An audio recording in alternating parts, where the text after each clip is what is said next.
मैं चैलेंज करता हूं बीजेपी को, हिम्मत है तो एमसीडी के चुनाव टाइम पे करा के दिखाओ और जीत के दिखा दो, हम राजनीति छोड़ देंगे।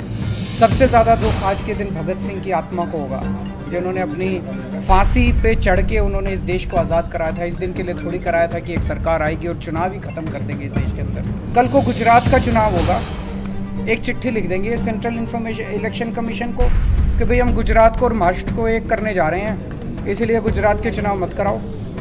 अगली बार लोकसभा का चुनाव होगा, लोकसभा के चुनाव में भारतीय जनता पार्टी हार रही होगी तो एक चिट्ठी लिख देगी सेंट्रल इलेक्शन कमीशन को कि हम तो पार्लियामेंट्री सिस्टम ख़त्म करके प्रेसिडेंशियल सिस्टम लाने जा रहे हैं, इसलिए चुनाव मत कराओ। भारतीय जनता पार्टी कहती है हम दुनिया की सबसे बड़ी पार्टी हैं। अरे सबसे बड़ी पार्टी और दिल्ली की एक छोटी सी पार्टी से घबरा गए तुम।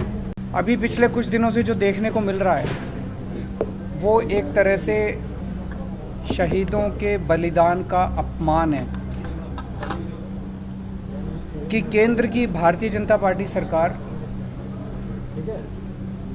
दिल्ली में नगर निगम के जो चुनाव होने थे उसमें सब लोग जानते हैं कि इस बार उनका भारतीय जनता पार्टी का पूरी तरह से सफाया होने वाला था। अपनी हार से बचने के लिए उन लोगों ने पहले तो स्टेट इलेक्शन कमीशन पे दबाव डाल के चुनाव को टलवा दिया और अब एक अमेंडमेंट ला रहे हैं जिसके ज़रिए वो चुनाव को कई महीनों के लिए टालने जा रहे हैं। ये बेहद दुखदाई है। अगर इस देश के अंदर चुनाव ही टल गए तो फिर जनतंत्र क्या बचेगा, फिर जनता की आवाज़ क्या बचेगी। फिर तो सबसे ज़्यादा दुख आज के दिन भगत सिंह की आत्मा को होगा, जिन्होंने अपनी फांसी पे चढ़ के उन्होंने इस देश को आज़ाद कराया था। इस दिन के लिए थोड़ी कराया था कि एक सरकार आएगी और चुनाव ही ख़त्म कर देगी इस देश के अंदर से। जनता को बेसिक अधिकार है चुनने का, अपनी सरकारों को चुनने का। तो मेरा केंद्र सरकार से ही अपील है, हार जीत तो लगी रहती है। आप आज जीत रहे हो, इस राज्य में आप जीतते हो, उस राज्य में दूसरे जीतते हैं, इधर कोई जीतता है, उधर कोई जीतता है। हार जीत लगी रहती है। एक छोटे से एमसीडी के चुनाव में अपनी हार से बचने के लिए इस देश के साथ खिलवाड़ मत करिए। इस देश के जो शहीद हुए उनकी शहादत के साथ खिलवाड़ मत करिए, देश के संविधान के साथ खिलवाड़ मत करिए।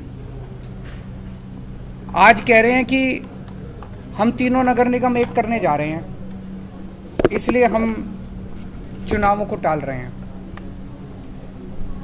क्या इस बेसिस पे चुनाव टाले जा सकते हैं? कल को गुजरात का चुनाव होगा, एक चिट्ठी लिख देंगे सेंट्रल इलेक्शन कमीशन को कि भाई हम गुजरात को और महाराष्ट्र को एक करने जा रहे हैं, इसलिए गुजरात के चुनाव मत कराओ।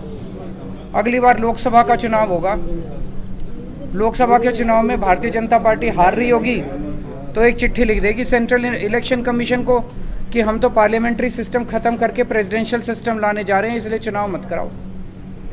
क्या चुनाव टाले जा सकते हैं? तो अपनी हार के डर से जो ये लोग चुनाव टाल रहे हैं, ये सीधे सीधे इस देश के साथ खिलवाड़ है। मेरी प्रधानमंत्री जी से हाथ जोड़ के अपील है, कल बीजेपी रहेगी नहीं रहेगी, आम आदमी पार्टी रहेगी नहीं रहेंगे, मोदी जी रहेंगे नहीं रहेंगे, केजरीवाल रहेगा नहीं रहेगा, ये ज़रूरी नहीं है।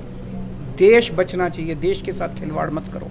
एक छोटे से चुनाव को जीतने के लिए आप इस देश की व्यवस्था के साथ खिलवाड़ कर रहे हैं, देश के साथ खिलवाड़ कर रहे हैं। ये क्या है?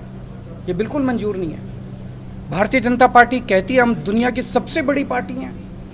अरे सबसे बड़ी पार्टी और दिल्ली की एक छोटी सी पार्टी से घबरा गए तुम, दिल्ली के एक छोटे से चुनाव से घबरा गए तुम। क्या हिम्मत है यार तुम्हारे अंदर, लानत है तुम्हारे ऊपर। मैं चैलेंज करता हूं बीजेपी को, हिम्मत है तो एमसीडी के चुनाव टाइम पे करा के दिखाओ और जीत के दिखा दो, हम राजनीति छोड़ देंगे।